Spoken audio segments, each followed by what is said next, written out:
अब, और आपकी तैयारी सिर्फ खास तौर पे एमपीज के, लेकिन मुझे लगता है कि जनरल इलेक्शन की तरफ हम जा रहे हैं। नामुमकिन है कि अगर 66% पाकिस्तान में इलेक्शन हो रहा है तो उसके बाद जनरल इलेक्शन को रोक सकते हैं ये।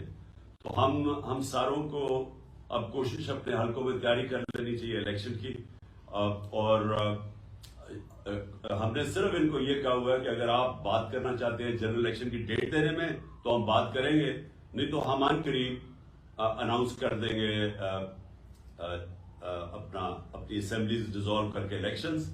और मैंने महमूद खान आपको भी मुझे पता है कि आप तैयार हैं बिल्कुल, और परवेज अलाई ने भी मुझे पूरी गो हेड दे दी है कि जब मैं चाहूंगा तो असेंबलीज में डिसॉल्व कर सकता हूं। तो मैं इसलिए ये सबको आपको बताना चाहता था कि अब तैयारी हो जानी चाहिए मेंटली, चाहे अब वो इलेक्शन पे आए या ना आए। अगर वो आएंगे तो ठीक है, जनरल इलेक्शन पे हम चले जाएंगे, लेकिन अगर वो नहीं आते तो हमने इसी महीने इंशाल्लाह अपनी प्रोविंशियल असेंबली से को डिसॉल्व करके हमने फिर इलेक्शंस की तरफ निकल जाना है।